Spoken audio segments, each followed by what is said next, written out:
Punjab police سے جب بھی کوئی بھی بات کی جائے تو وہ کہتے ہیں کہ اوپر سے حکم ہے، لیکن جب وہ کسی کے گھر جاتے ہیں، چادر چار دیواری کا تقدس ممال کرتے ہیں، وہاں پہ سونا ملے وہاں ہے معذرت کے ساتھ یہ ایسی چیزیں ہیں جن پر نہ بولنے دیا جا رہا ہے نہ بات کرنے دی جا رہی ہے، لیکن کیا کریں حقیقت ہے۔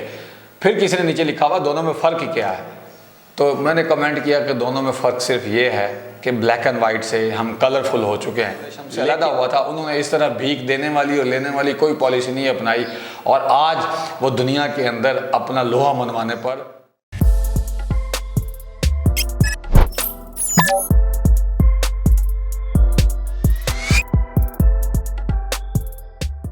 السلام علیکم ناظرین، میں ہوں علی چودھری اور حالات حاضرہ کے اوپر بات کرنے کے لیے میرے ساتھ موجود ہیں اے کے آزاد صاحب، جو کہ کافی دنوں بعد ہمارے ہتھے چڑھے، اور میاں قائد ملت، قائد قوم، قائد عوام میاں محمد نواز شریف صاحب کے بہت بڑے فین ہیں، جس طرح کہ کسی زمانے میں عمران خان کے فین، کیونکہ ہر اپنے پروگرام کے اندر یہ میرے پیارے میاں قائد نہ گئے تو ان کا پروگرام سٹارٹ نہیں ہوتا۔ ان سے پولیٹیکلی انالیسز کے اوپر بات کرتے ہیں کہ ملک کے اندر کیا کچھ ہو رہا ہے، اور انہی کے دوسرے اور سابقہ وزیر اعلیٰ چودھری پرویز علی صاحب کو کبھی اندر ڈالا جاتا ہے اور کبھی باہر نکالا جاتا ہے، کبھی تھرڈ کلاس کیٹیگری سے بی کلاس کیٹیگری میں لایا جاتا ہے، اور نئے نئے پرچے اور کسی جگہ پہ دوڑیں لگ رہی ہیں۔ اور پھر چودھری غلام سرور صاحب جو کہ بڑے سیدھے سادے آدمی ہیں، کبھی کوئی خاص قسم کی انہوں نے بیان بازی یا تشدد کی طرف انہوں نے ذہنی تناؤ نہیں رکھا، لیکن ان کو بھی آج صبح گرفتار کر لیا گیا ہے۔ بات کرتے ہیں اے کے آزاد صاحب سے۔ السلام علیکم جی وعلیکم السلام سر، کیا حال ہے؟ الحمدللہ سر، ٹھیک ٹھاک ہو، خوش ہو؟ اللہ پاک کیسا ہے؟ میاں صاحب آ رہے ہیں پھر؟ سر میاں صاحب ظاہری بات ہے، یہ ملک انہی کا ہے، وہ آئیں آگے اپنی سیاست کریں، ہمیں کیمرے میں دیکھ کے بات کریں، میاں صاحب آپ کو دیکھنے ہیں، ہمیں تو سیاسی استحکام چاہیے، یہ دھرتی سیاسی استحکام مانگتی ہے۔ نوجوانوں کا جو قتل عام ہوتا ہے، ان پر تشدد ہوتا ہے، ہم کہتے ہیں وہ نہ ہو۔ اچھا سر، نوجوان یہاں سے بھاگنے کی بجائے کشتیوں میں ڈوب کر اپنی جانیں نہ دے، ہمارا تو یہ موقف ہے۔ وہ خان آئے، وہ تحریک آئے، وہ قانون آئے، لا قانون آئے، ہم تو کہتے ہیں نوجوان خوشحال ہو جائے۔ آپ اکثر سیاسی عدم استحکام کی بات کرتے ہیں، معاشی سماجی اخلاقی عدم استحکام کی بات کون کرے گا؟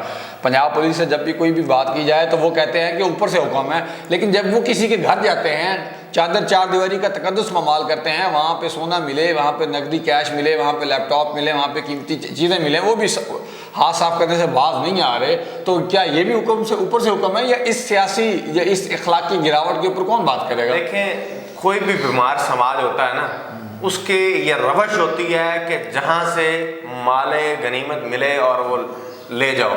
اب ذری بات ہے، اس وقت پاکستان تحریک انصاف ٹوٹ پھوٹ کا شکار ہے، انہیں پتہ ہے کہ ایک فیصلہ ہو چکا ہے کہ رگڑا لگانا ہے، تو وہ نیچے جو لوگ ہیں وہ جب کسی کی گرفتاری یا ادھر ادھر جاتے ہیں تو ظاہری بات ہے چادر چار دیواری کا تقدس پامال ہونے کے ساتھ ساتھ وہاں پر مال و اسباب کے ساتھ بھی جو کھلواڑ ہوتا ہے، معذرت کے ساتھ یہ ایسی چیزیں ہیں جن پر نہ بولنے دیا جا رہا ہے نہ بات کرنے دی جا رہی ہے، لیکن کیا کریں حقیقت یہی ہے۔ میرے ساتھ اپنے ساتھ جو ہوا، میں لوگوں کو کیا بتاؤں، میرے اپنے ساتھ یہ کیا، میں کس کو جا کے بتاؤں، کس سے جا کے کہوں؟ میرا وہ رائٹ تھا، میرے تین چیزیں، میرے پیسے، میری چابیاں، میرے گھر کی چابیاں، میرے آفس کی چابیاں، وہ چابیوں کل کوئی غلط مس یوز کرتا ہے تو کون ذمہ دار ہوگا؟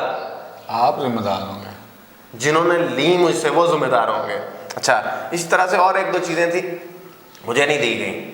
اب اسی طرح سے اب جب کسی کے گھر میں جاتے ہیں تو وہاں پر بھی یہی، ان کو پتہ ہے کہ اب پوچھنے والا کوئی نہیں ہے، جنگ کا ماحول ہے، مال غنیمت سمیٹو اور اکٹھا کرو، پاکٹ میں ڈالو۔ اچھا سر، وکلا نے تحریک سٹارٹ کی ہے، کیا کہیں؟ وکلا نے تحریک سٹارٹ کی ہے، ایک امید کی کرن ہے کہ اس سے کم از کم، ہم نہیں کہتے کسی کے فلاں کے حق میں ہو جائے، فلاں کے خلاف ہو جائے، ہم کہتے ہیں کم از کم قانون کی امپلیمنٹیشن ہو۔ اللہ کرے یہ وکلا کی جو تحریک ہے یہ تب تک اسی طرح سے زور و شور سے میدان عمل میں رہے کہ بائیکاٹ کر دیں ٹوٹلی۔ وہ تو کر رہے ہیں، آپ کی مشورہ دے رہے ہیں، آپ اس مشورے میں اچکے جائیں گے؟ نہیں، وہ یہ کھیل ہوتا ہے، کسی کا پبلک اسٹنٹ ہوتا ہے۔ میں تو کہتا ہوں کہ واقعتاً حقیقتاً یہ ایسا کوئی لاہے عمل لے کے وکلاء اپنے سینئر جو جج صاحبان ہیں ان سے مشاورت کریں، ایک جو ہمارا عدالتی نظام ہے، عدالتی سیٹ اپ ہے، اس کو مربوط کریں، منظم کریں۔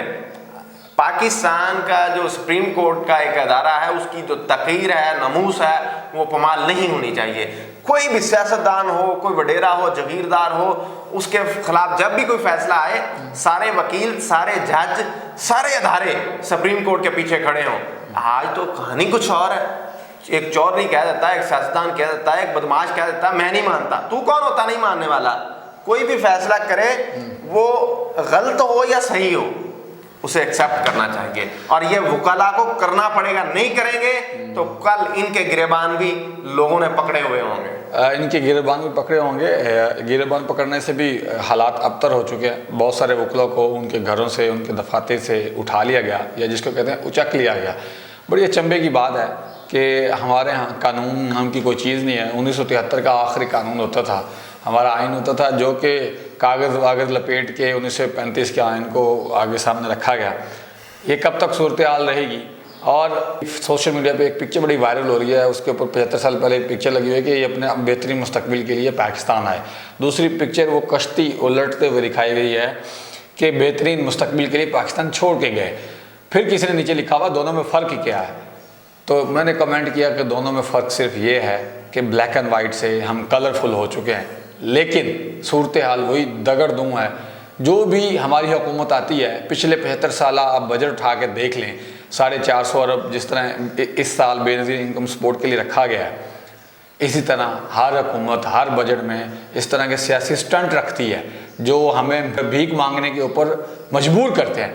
کل 4 سدہ کی ایک ویڈیو وائرل ہوئی جس میں عورتوں کو ایک پولیس والا ڈنڈے مار رہا ہے، بزرگ خواتین کو۔ 4 سال پہلے جو بنگلہ دیش ہم سے علیحدہ ہوا تھا، انہوں نے اس طرح بھیک دینے والی اور لینے والی کوئی پالیسی نہیں اپنائی، اور آج وہ دنیا کے اندر اپنا لوہا منوانے پر قادر ہے۔